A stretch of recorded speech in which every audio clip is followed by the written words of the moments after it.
Bonjour, à l'aide de cette vidéo, nous allons revoir les propriétés des triangles, le vocabulaire associé au triangle, mais également nous apprendrons à tracer des triangles à l'aide du compas. Comme on a vu en classe, on sait que le triangle est un polygone qui a trois côtés. A, B et C sont les sommets du triangle.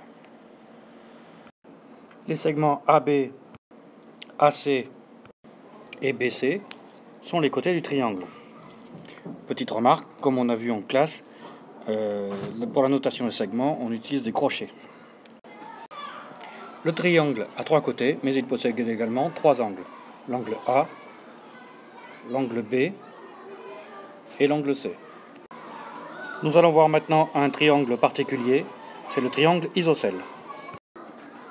Voici un triangle isocèle.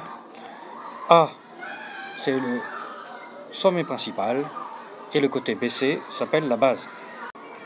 Le triangle ABC est un triangle isocèle en A, car la longueur du segment AC est égale à la longueur du segment AB. On remarque également que les deux angles à la base du triangle isocèle sont égaux, d'où les propriétés du rectangle, du triangle. Si un triangle est isocèle, ces deux angles à la base sont égaux, et réciproquement, on peut dire si un triangle a deux angles égaux, alors il est isocèle. Nous allons voir maintenant le triangle équilatéral. Alors le triangle équilatéral, il est très intéressant, il a les trois côtés de même longueur. On peut dire que le triangle ABC est équilatéral, car AB égale AC égale BC. On remarque que dans notre triangle équilatéral, les trois angles sont égaux, et ils mesurent tous les trois 60 degrés. Voici le dernier triangle particulier, le triangle rectangle. Alors le triangle rectangle, c'est un triangle qui a deux côtés perpendiculaires. Ici, dans notre exemple, on a la droite AB qui est perpendiculaire à la droite AC. L'angle A, c'est un angle droit, et le grand côté, qui est représenté par le segment BC, le grand côté de ce triangle, il a un nom un petit peu spécial, c'est l'hypoténuse.